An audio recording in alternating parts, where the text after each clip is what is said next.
que yo creo que a todo el mundo le va a interesar muchísimo, que es la prosperidad divina.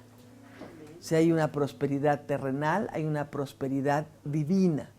La gente en el mundo vive para progresar en la vida, en casarse, en tener hijos, en tener una carrera, en tener un buen trabajo, en ser alguien en la vida, ¿verdad? Pero espiritualmente es muchísimo más importante porque no estamos en la materia ni en lo natural. Dios nos creó a nosotros para ser, somos espíritu, nuestra esencia es una esencia espiritual, por eso dice que somos eternos y que no morimos, porque tenemos el código genético de Dios dentro de nosotros. Cuando Él hizo todas las cosas y luego hizo al hombre, fue cuando Dios tuvo descendencia en el huerto del Edén. Y de ahí venimos todos nosotros para ser no ciudadanos mexicanos, no participantes de esta tierra solamente, sino venimos de parte de nuestro Padre a establecer cosas y hacer cosas en la tierra, cosas que están en el corazón de Él y que Él quiere hacer, ¿ok?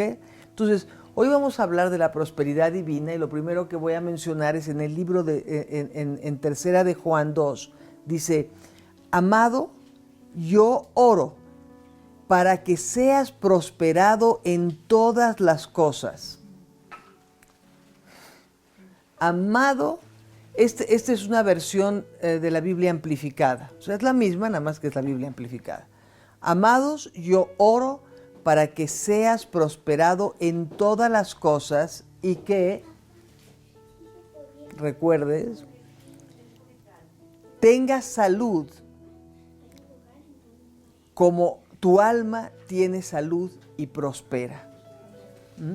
Que tú tengas salud como yo sé que tiene salud tu alma y prospera.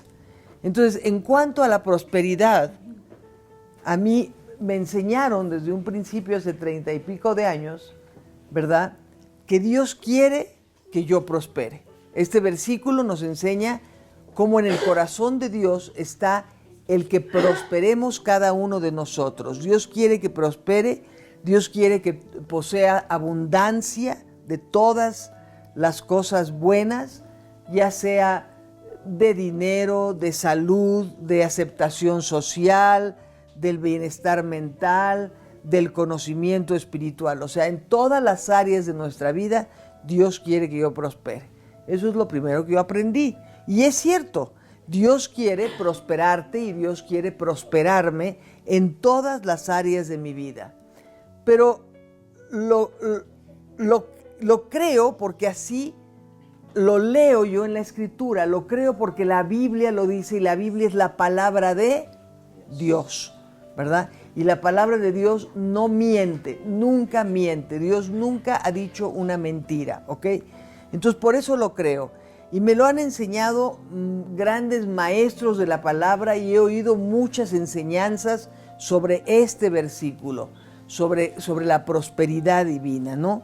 Pero ¿tenía yo en el pasado una comprensión total de esto? O sea, ¿lo entendemos totalmente esto? ¿Entendía yo lo que leía y lo que oía? Bueno, la versión de Reina Valera, que es la versión común, dice, amado, yo deseo que seas prosperado en todas las cosas y que tengas salud, así como prospera tu alma. ¿Ok? Entonces, yo escuchaba que Dios quería que yo tuviera prosperidad por encima de cualquier cosa. No estoy segura si la enseñanza carecía un poco de equilibrio, o sea, que estaba medio inestable, y ahora vamos a ver por qué. O a lo mejor yo la oía mal, no lo sabía, pero he aprendido que cuando somos nosotros carnales, cuando vivimos en nuestra carne, en nuestros deseos, en nuestra voluntad, en nuestras emociones, eso es ser carnales, tenemos una mente carnal. Cuando nosotros vivimos en el sistema de este mundo, tenemos una mente de sistema de este mundo. Cuando nosotros vivimos en lo espiritual, entonces tenemos una mente que entiende más las cosas de Dios. Pero si tú le hablas a una gente común de cosas espirituales, te va a ver y te va a decir, no lo creo. ¿Por qué? Porque o estás medio, sí, se te barrió ahí algún cable, ¿no? Sí. ¿Por qué? Porque estamos acostumbrados a oír con oídos carnales, a ver con ojos carnales, a sentir con un alma carnal. Entonces la carnalidad, por eso se dicen carnales. Hola carnal, acabo de caer en cuenta ahorita en la mitad de esto, ¿verdad? Entonces lo cierto es que solo vi que Dios quería mi prosperidad y ahí puse mi punto de atención. Más que cualquier otra cosa, Dios quería mi prosperidad. Así que la busqué y cuando no llegó esa prosperidad me frustré muchísimo. Y pensé que el enemigo de Dios era el que venía y se robaba mis bendiciones y mi prosperidad, porque por eso no tenía yo resultados, ¿verdad? Ahora comprendo que Dios quiere mi prosperidad en todas las cosas, pero ahora lo comprendo, ahora no solamente lo oigo, sino ahora lo comprendo, porque ese es el diseño que Dios hizo para la vida de cada uno de nosotros. Más que las cosas materiales, las cosas espirituales. Ajá. Entonces, la prosperidad del alma significa crecer en Dios y no andar más en la carne. Amado, yo deseo que tú prosperes en todas las cosas, pero uno dice, en la economía, en la familia, en las amistades, en el trabajo, ¿me entiendes? Yo. Pero Él primero va a prosperar tu alma para que tú entres en un ámbito espiritual y desde el espíritu puedas recibir las cosas. Si no, nos va a pasar o le pasaría al mundo lo que venimos hablando que le pasó a los leprosos, ¿verdad? Que Jesús, acuérdate de nosotros, Jesús. No te olvides de nosotros, Jesús. Mira las llagas, Jesús, cómo estamos todos llenos de lepra. Y dice, vayan por el camino y muestren su sanidad. Seguían con lepra, pero obedecieron y se fueron por el camino y mientras iban por el camino fueron sanados. 10 leprosos fueron sanados. Y los 10 leprosos hicieron así. ¡Oh! ¡Wow! Y corrieron a la ciudad a decirle a todo el mundo que habían sido sanados. Pero uno solo regresó con Jesús y le dijo, Señor, gracias, tú me sanaste, gracias. Uno solo. Y yo siempre he pensado eso, o sea, cuando yo le preguntaba a Dios, Señor, ¿por qué hay tanta gente tan pobre con tanta escasez? Y un día Dios puso esto en mi corazón, y yo sé que lo puso porque hay demasiada sabiduría en eso. Y toda la sabiduría que yo tengo sé que viene directamente de Dios. Cuando yo uso mi sabiduría humana, generalmente fracaso, ¿no? Y me puso eso en mi corazón y me dijo, mira, si yo a toda la gente la prosperara en todo, ya no vendrían a mí. Ya no conocerían la verdad. Ya no caminarían en mis preceptos ni en mi ley, sino se irían, se desviarían por sus propios caminos. Porque desgraciadamente es cuando la gente está en necesidad que busca a Dios. ¿Cierto o no? Fíjate que tu esposa tiene un cáncer. ¿Cómo un cáncer? No, Señor, ayúdanos. Eso sí, mientras iba a jugar golf, mientras jugaba tenis, mientras se iba a Las Vegas a apostar, Dios no existía. Pero en el momento en que le dio cáncer a su esposa, en ese momento clamó a Dios. Y es muy triste, pero así generalmente es el mundo. Cuando está en gran necesidad, clama a Dios. Cuando pasa la necesidad, se regresa al mundo. Entonces, en este versículo que he leído, Dios declara que quiere prosperarnos en todas las cosas. Y en la medida en que crezcamos y progresemos espiritualmente, vamos a ser más, vamos a ser más prosperados.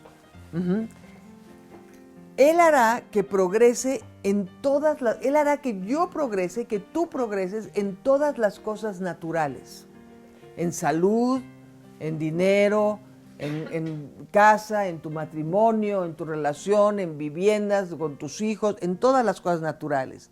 El mandamiento de Jesús que está en Mateo 6:23 confirma esta realidad cuando dice, busca, no dice, muévete, dice, busca primeramente. O sea, cuando dice busca primeramente quiere decir, hazlo tu meta, hazlo tu deseo, lucha por, busca primero el reino de Dios y su justicia.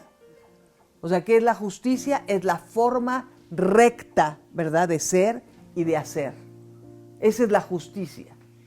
¿Qué necesito? ¿Cómo voy a saber si soy justo? Haz las cosas correctas de acuerdo a Dios. Y realmente todos dentro de nosotros sabemos lo que es correcto y no. Te vas perdiendo en el camino, te vas alejando, pero tú sabes lo que es lo correcto o lo que no es lo correcto. Yo me acuerdo la primera vez que prendí un cigarro en mi vida. Ay, Dios mío santo, además me fue pero del cocol. No, me dieron náuseas, me caí. Pero yo sí tenía una amiga que era mayor que yo. ¿Y qué crees que me dijo? Me dijo, si fuera malo, yo no te diría que lo hicieras, yo no lo haría. ¿No? Y ahí va la chiquita, ¿no? A ver, bueno, ok. ¿No?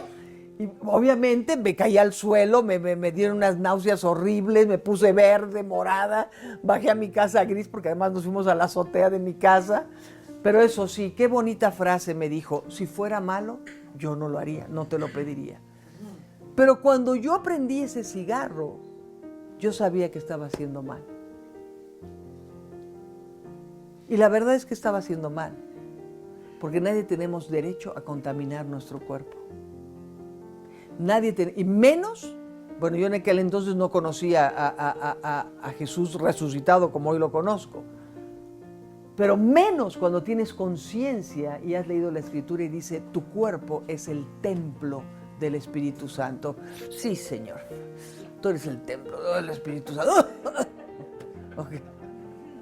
Ok, entonces dice, pero buscad primero el reino de Dios y su justicia y todas, di conmigo todas las cosas os serán añadidas, os vendrán por añadidura.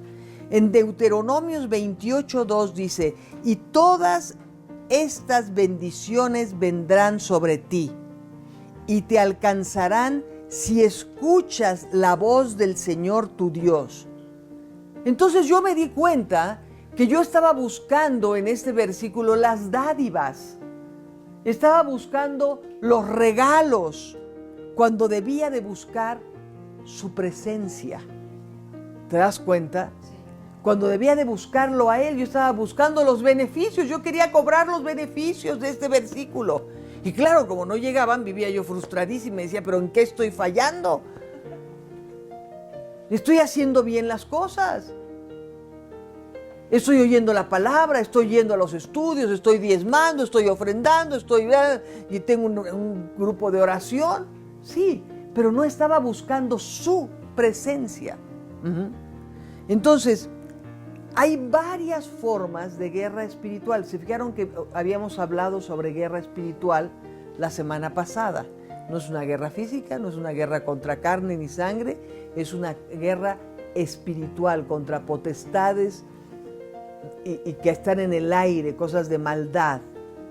¿A ti no te ha pasado que la gente entra a una casa y se siente así? Lo que pasa es que como no sabe, dice, qué mala vibra, ¿no?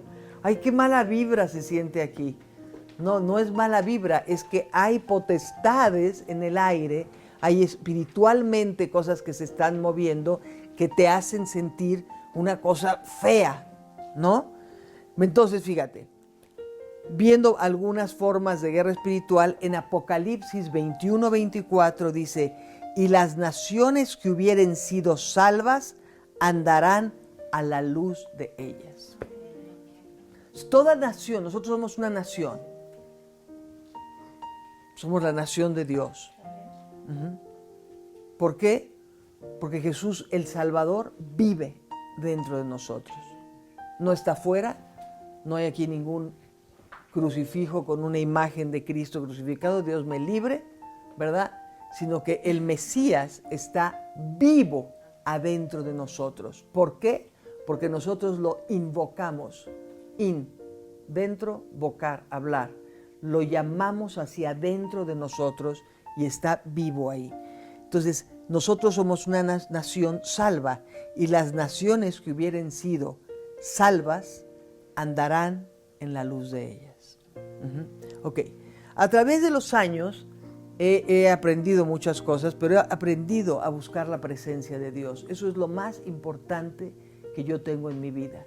Hubo un momento en que la teología era muy importante, en que oía yo estudios, hasta que un día dije, no más libros, no más estudios, no más nada. Yo quiero la presencia de Dios en mi vida. Y cuando llegan y me dicen, ¿conoces tal palabra del origen hebreo que trae? No, no la conozco, no sé. A lo mejor sí, no lo sé. ¿Por qué? Porque lo más importante, lo que más he aprendido en mi vida, lo que más me ha hecho verdaderamente acercarme a Dios, es buscar en intimidad con Él su presencia. ¿Ok? Andar en amor es parte de su presencia. Obedecer es parte de andar en su presencia. Alabarlo en una forma continua. Más que llegar y decirle, Señor, fíjate, acuérdate que necesito esto. Claro que pido por la sanidad de mi hijo Pablo, pido por la salvación de mis dos hijos, pido por todo el taller. Sí pido cosas, claro que pido, no puedo decir que no pido. Para mí no sé qué pedir. La verdad no sé qué pedir. Si no ando muy bien de dinero, tampoco me atrevo a pedirle dinero. Porque si no ando muy bien, es porque algo tengo que aprender. Entonces me quiero quedar así hasta que Dios me saque de ahí. Si ando en abundancia, ¿qué le pido? Más abundancia.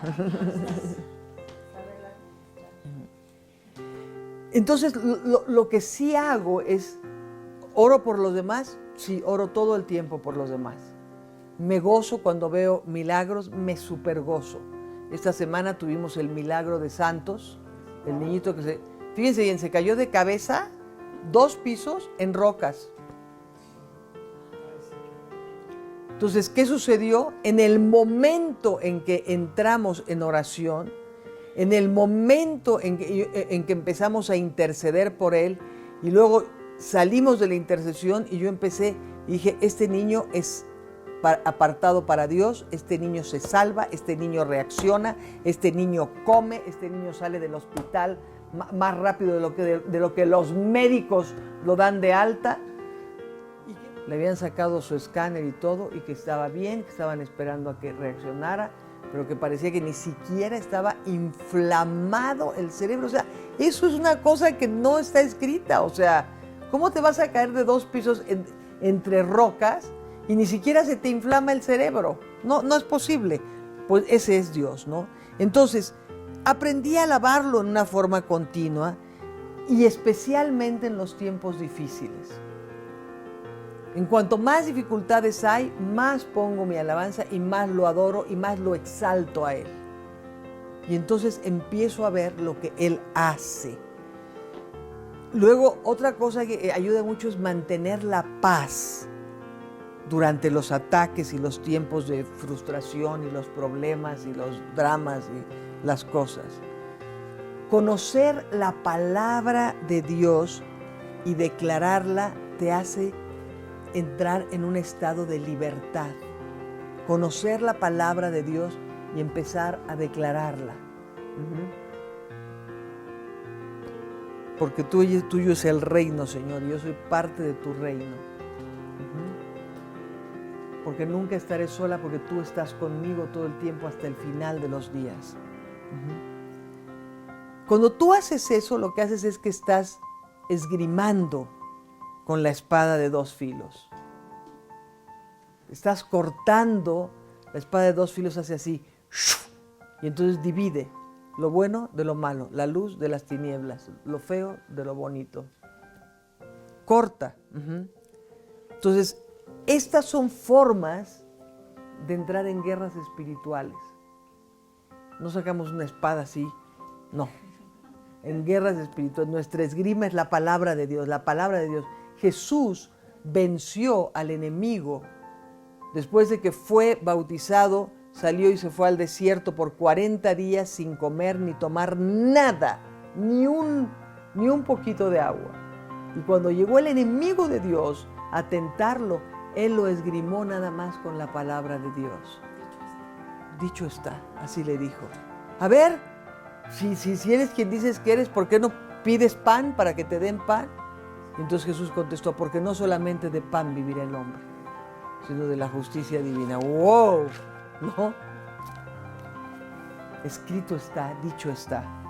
Entonces, esto es parte, obviamente, también de una guerra espiritual que nosotros tenemos que aprender y tenemos que luchar de esa manera. Entonces, vamos a seguir viendo después cómo en lo que viene en un futuro, ¿se acuerdan de los tres elementos? La palabra, que es la que hemos visto durante estos tres semanas.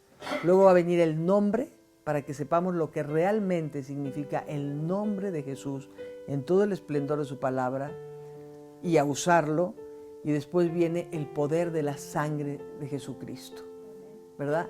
Con esos tres elementos activos en nuestras vidas, ya la hicimos. Somos dinamita para las tinieblas. Donde nos plantemos, va a irradiar así una luz tremenda y las tinieblas van a tener que salir corriendo, ¿no? Porque todas estas cosas son el poder de Dios. Estas tres cosas hacen el fluir del poder de Dios a través de cualquier método que el Espíritu Santo quiera utilizar. Ok. Hay una cosa que es importante, yo no sé cuántos de ustedes estén muy entrenados en esto, pero el ayuno para mí es una cosa vital. El ayuno es una cosa vital y yo he visto tremendas cosas en los ayunos. Dios me ha llevado a lugares tremendos en los ayunos, me ha mostrado cosas tremendas, ha quebrantado toda la carne que queda por allá adentro, toda la carnalidad carnal. La ha quebrantado completamente. Bueno, y sigue, ¿no? Porque nunca somos perfectos ni estamos listos. Simplemente vamos de gloria en gloria y vamos de nivel en nivel, ¿verdad?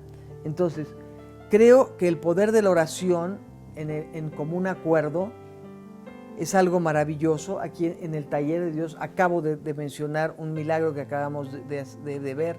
¿Por qué? Por el poder de la oración en común acuerdo. Cada vez que en el chat se escribe Pris o Mario o Vero, quien sea, hay que orar por tal cosa, oramos y yo veo muchos resultados. A veces se les olvida, pero yo ahí los persigo hasta por el chat privado, ¿verdad? Y se ven muchos resultados. Creo en la oración de unidad o de grupo en un mismo propósito. Creo en esos tres tipos de oración y en otros más. Creo en la práctica de resistir y reprender al enemigo. Creo también en eso. No hablarle a él ni ponerme a pelear con él, pero sí poder ponerlo en su lugar. Experimento cuando el Espíritu Santo incrementa el hambre de justicia. Eso lo he experimentado muchas veces, como el Espíritu Santo te pone un hambre así por la justicia. He experimentado cómo el Espíritu Santo te pone un hambre por orar por las almas perdidas también. y he guerreado con éxito contra espíritus demoníacos. He esgrimido con éxito. Entonces, antes de cerrar este tema, quiero dejar claro que no estoy en contra, yo no estoy en contra de aprender diferentes métodos de lucha espiritual. No estoy en contra. Lo que sí estoy en contra es de la lucha espiritual cuando hablas directamente con los demonios o les ordenas o te metes a sus territorios. Eso yo no creo que sea de Dios. Ese es el trabajo de los ángeles. Eso es lo que ellos tienen que hacer. Y no somos nadie para quitarle su chamba a los ángeles. Ellos están puestos para eso, ¿verdad? Jesús enfrentó al mismo diablo de varias maneras.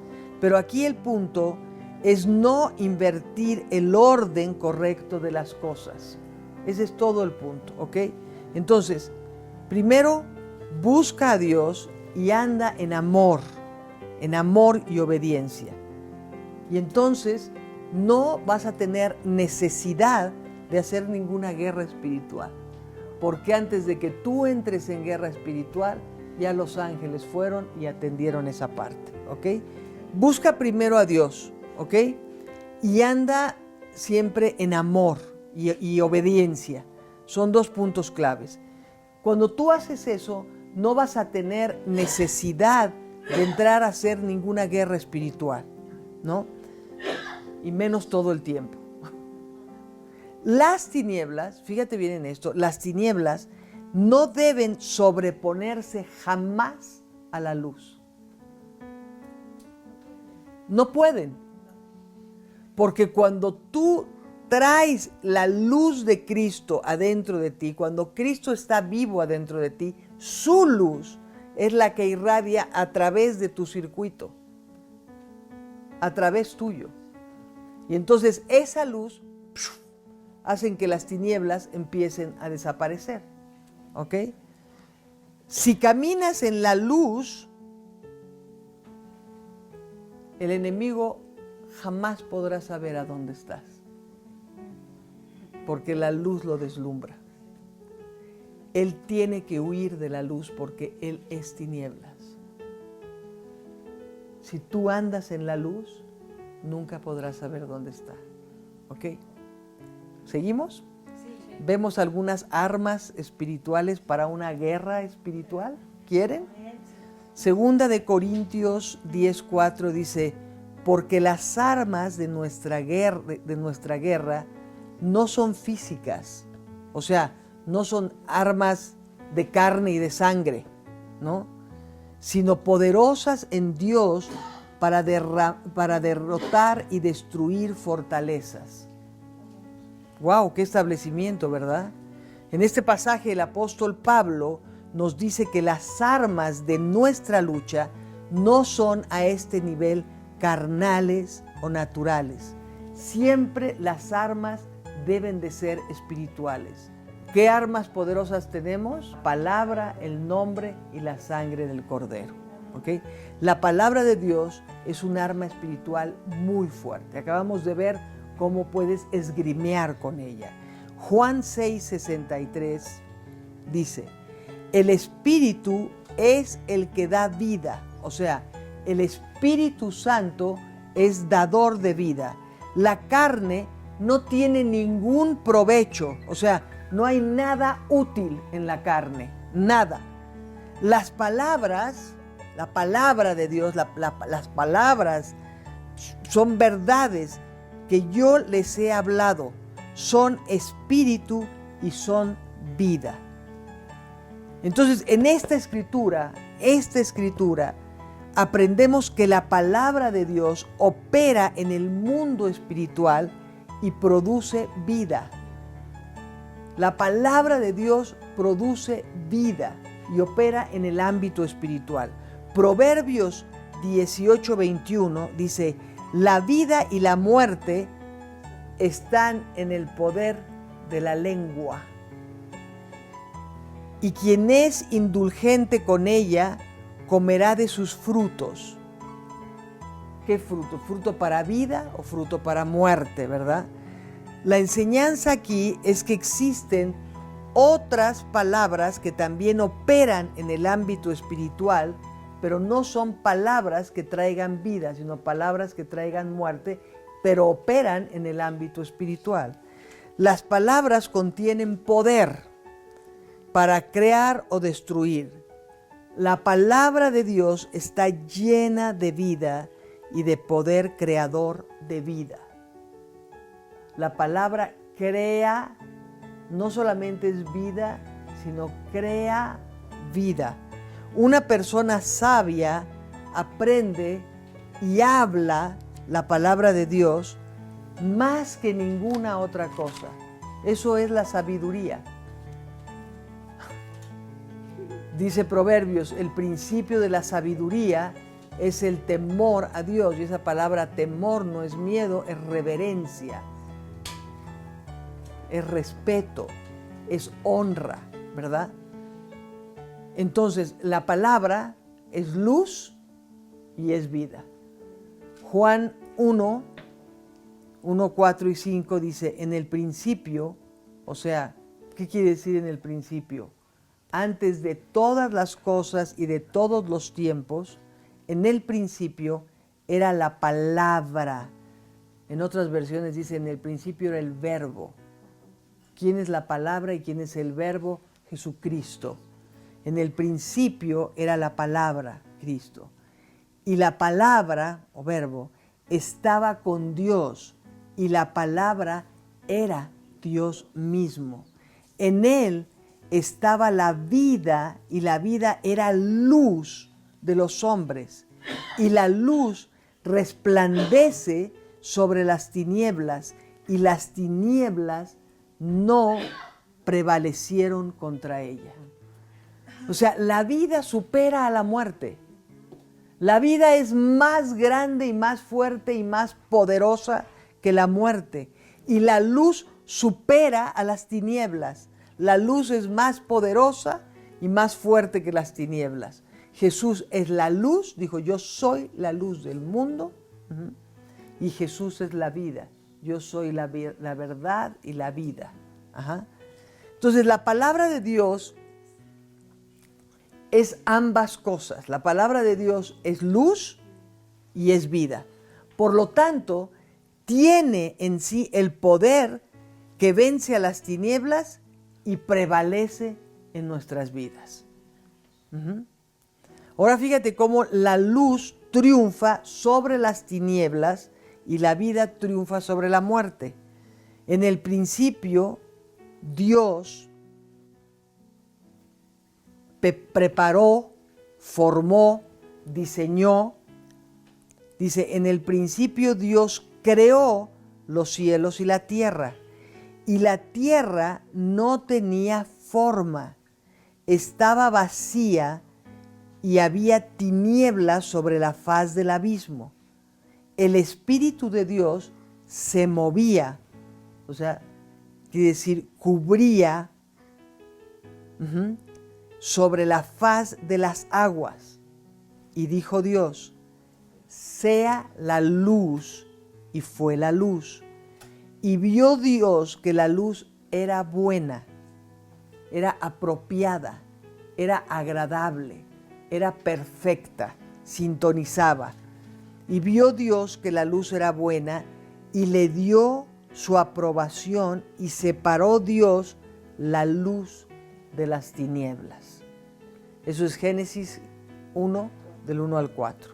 Entonces, aquí vemos que en estos primeros versículos de la Biblia que acabamos de leer, en operación hay un principio espiritual, que la luz sobrepasa las tinieblas. Eso es un principio espiritual.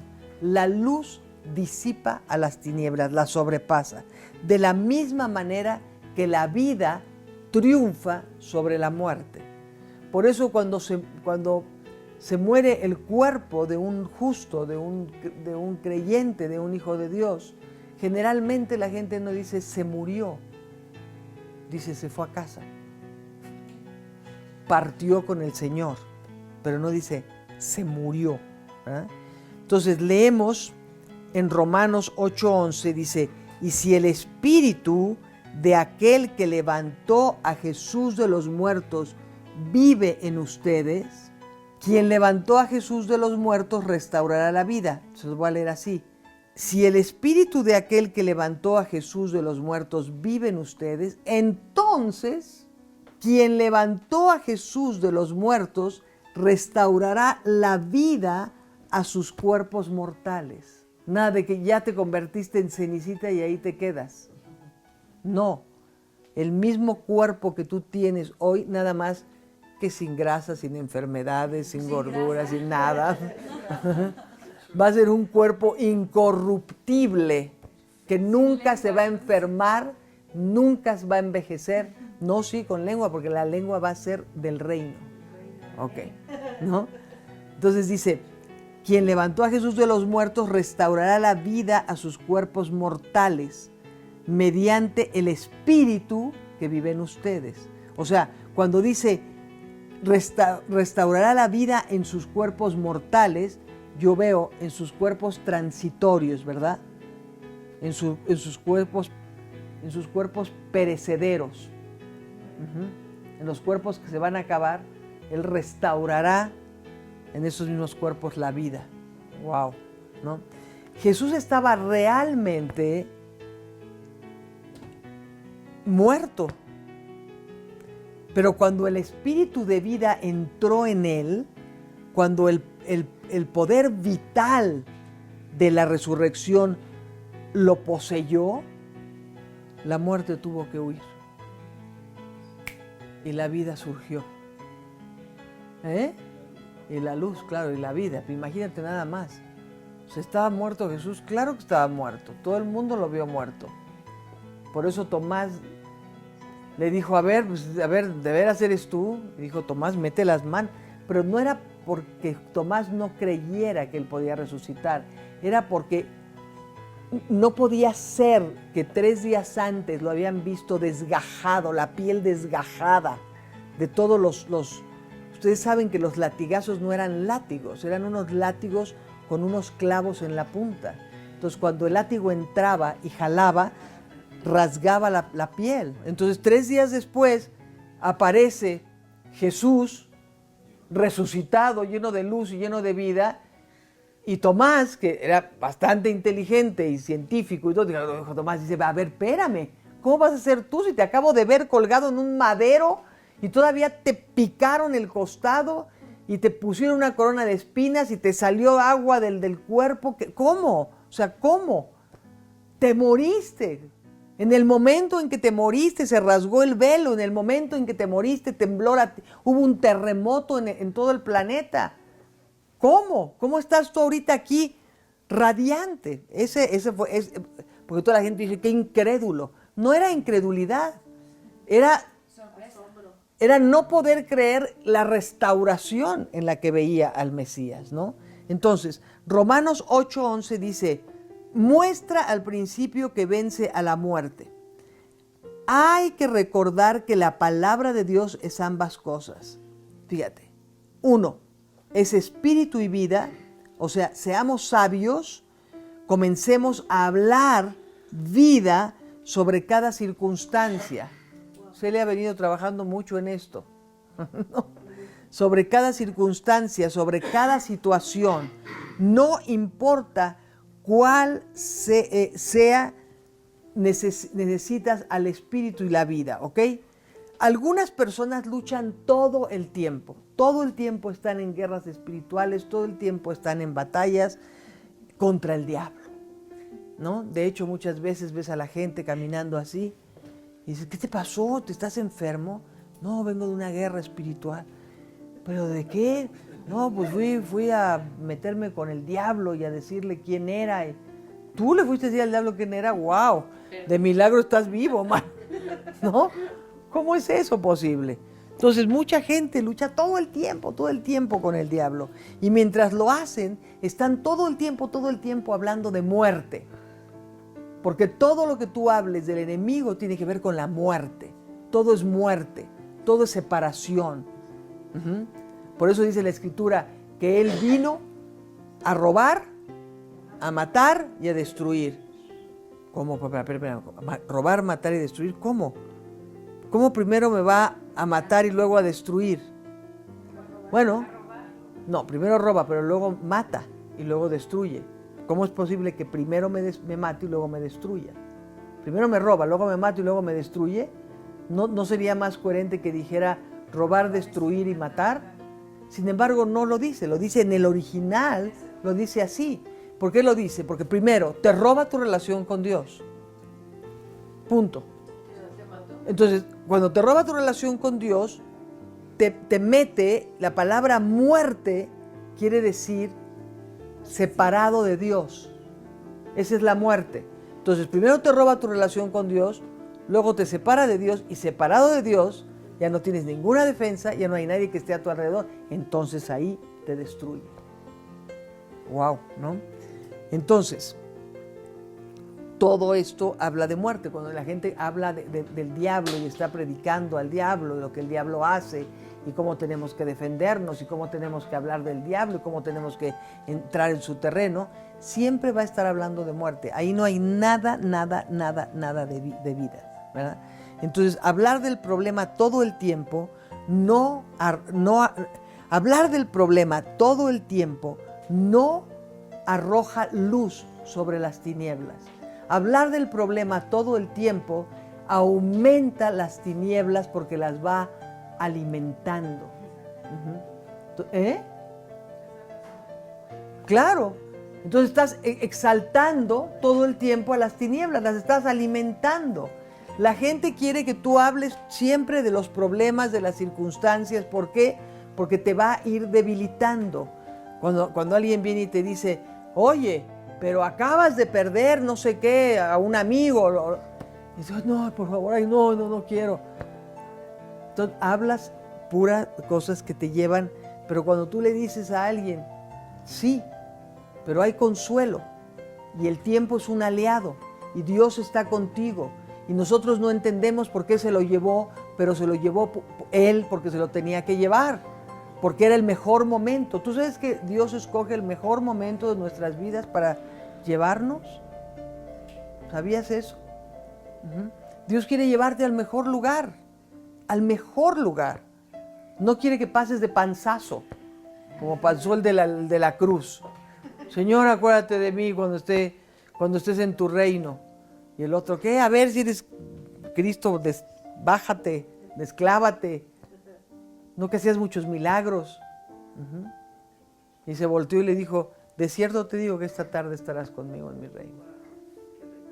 O sea, pasó de panzazo, pero pasó. Pero pasó. Entonces, hay que hablar con la palabra, hay que siempre hablar con la palabra, hay que hablar una y otra vez la palabra, hay que repetir los versículos y las palabras que tú te sabes que tienes en tu mente, ¿verdad? La palabra la podemos hablar, obvio, a nuestras vidas, por supuesto esa palabra es para nuestras vidas, intercediendo efectivamente por otros, eso hace la palabra, y declarándola en otros. Yo constantemente declaro palabra cuando veo a alguien que está débil o está así, o que sí, que no, que sí, que no, que sí, que no. Empiezo a buscar palabra y ¡pa! No para adentro, de panzazo, pero pasas, ¿verdad? Otra cosa que es muy importante es orar con la palabra. Hay que aprender a orar con la palabra. Cuando tú abres la escritura y oras con la palabra se hace más viva. Cuando tú dices, Jehová es mi pastor, y meditas en la palabra, y tú te sigues, y le dices, sí, Señor, eres mi pastor, porque me amas, porque estás conmigo, porque no me dejas salirme del redil, porque si me salgo, tu palabra dice que tú vas y buscas a la oveja perdida. Señor, yo no me quiero perder, ni quiero que mi familia se pierda, ni quiero que mis amigos se pierdan, ni quiero que bla, bla, bla, bla. Y de ahí, en un versículo, ya te puedes pasar 1 hora, 2 horas orando. En uno solo. Nada me faltará. Nada me faltará. Señor, yo declaro eso en mi vida y en la vida de los que yo amo y de los que tú amas. Nada nos faltará. Tú nos harás reposar sobre pastos verdes, nos pastorearás, porque tu amor es suficiente. Y porque tú no me amas por lo que yo soy, sino por quien yo soy. Fíjate qué importante, ¿no? Imagínate que Dios nos amara por lo que nosotros somos. Bueno, orar con la palabra es también un arma espiritual que nos ayuda a guerrear. Eso lo hemos visto en Efesios 6, ¿se acuerdan? Con la armadura de Dios, ¿no? Exacto, es la armadura de Dios la que nos pone, ¿verdad? Y entonces recuerda que nuestra lucha no es contra sangre ni carne. Lo vas a recordar todo el tiempo, sino contra potestades y cosas del aire.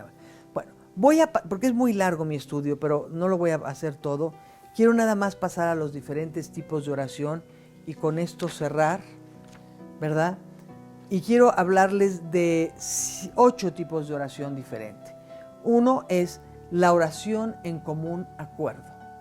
Esta oración en común acuerdo es en la cual 2 personas pactan orar por algún motivo o por alguien. Te pones de acuerdo con alguien para orar por ese motivo. Luego viene la oración unida. La oración unida habla del grupo. Cuando tú oras en grupo de personas, se unen para orar por otra persona, por otra causa, por otra petición, ¿no? Esa es la oración unida. La oración de acción de gracias es la oración que da siempre sinceras gracias a Dios por su infinita bondad, por su infinito amor en general o por alguna cosa específica que haya hecho y le agradeces en ese momento. Esa es la oración de acción de gracias. La cuarta es la oración de alabanza y adoración.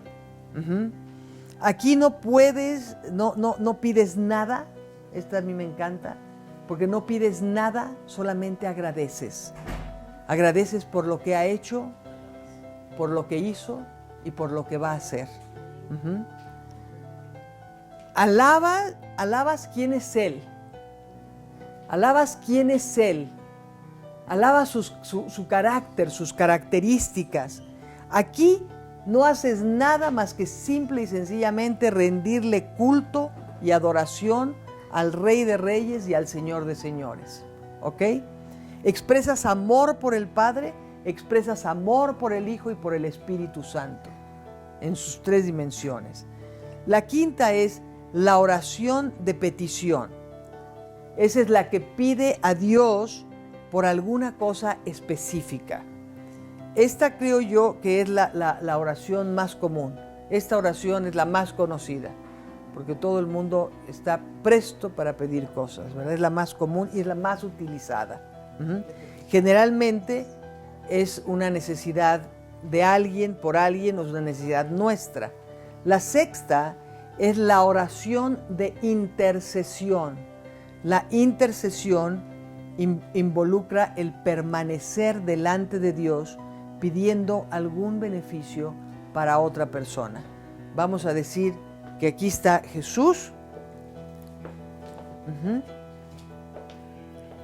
Y aquí está el intercesor. El intercesor pide por esa persona y está en el medio. ¿Ok? Esa es la oración de intercesión. Yo voy a interceder por Susi. Me pongo en el lugar de Susi. Bloqueo en el espíritu donde estoy constantemente atizando el fuego de la oración de intercesión. La séptima es la oración de rendimiento o entrega. Esta es una oración que toma una carga o problema y lo pone delante del Señor. Entrega su asunto al cuidado de Dios. Por ejemplo, imagínate que tú has intercedido por una persona intercedido por tus hijos. Y estás duro y duro y duro. Pero hay cosas que no suceden. No estás viendo que suceda. Y llega un momento en que Dios mismo te dice, a ver, suéltamelo. Entonces tienes que soltárselo a Dios. Es cuando tú vienes y pones toda tu carga, tu oración, delante de Dios y le dices, Señor, cuida este asunto. Señor, cuida a mi hijo. Que no lo vaya a tocar el enemigo, que no le vaya a cobrar la vida, pero trata tú con él. Es así como cuando vienes con tu marido y le dices, ¿sabes qué? Ve a hablar con nuestro hijo porque yo ya llegué hasta, ya no puedo más, o sea, ya no sé qué más hacer. Esa es la oración de rendimiento o entrega, perdón. Y la octava es la oración de consagración. La oración de consagración. Esta es apta para una persona o cosa para el servicio a Dios. Consagras algo. Por ejemplo, esta casa está consagrada a Dios. Entonces, estas son unas de las oraciones más comunes. Lo más importante de la oración es que tiene que estar llena de la palabra de Dios. Llena de la palabra de Dios y hacerla sabiendo que Él va a cumplir todo lo que ha prometido y todo lo que su palabra dice. Esa es la tranquilidad más grande que podemos tener, que Él la va a cumplir. En nuestras oraciones debemos mencionar la palabra de Dios. Déjenme nada más leerles. Isaías 62:6 dice, yo he puesto guardas sobre tus muros, oh Jerusalén, guardas por tu paz de día y noche. Vosotros quienes reconocéis al Señor, vosotros quienes reconocéis al Señor, o yo digo, vosotros quienes sois sus siervos, sus hijos, en vuestras oraciones reconocéis al Señor. Y luego dice, no calléis. Y yo ahí, en ese no calléis, veo muy claro que dice, como las promesas no las calles. Lo que te he dicho no lo aplaques, ¿no? Lo que he hablado a tu vida no lo metas en un cajón, no calléis. Otra versión dice, los que os acordáis de Jehová, no reposéis. O sea, no te relajes, no te acomodes, no digas ya la hice. Ajá. No reposéis. Esta escritura hay que reconocer y recordar. Para eso tienes que leer la palabra de Dios para estar aplicando la palabra todo el tiempo. Y toda la palabra está llena de promesas. Toda la palabra está llena de promesas. Y las promesas son para aquellos que lo amamos y le tememos. Le tememos, lo honramos y lo reverenciamos. Pues Padre, en el nombre de Jesús, yo levanto esta palabra delante de ti y que llegue y toque a muchas vidas y muchos corazones. Te lo pedimos en el nombre poderoso de Cristo Jesús. Y te damos gracias por tu palabra, por la revelación, por tu amor.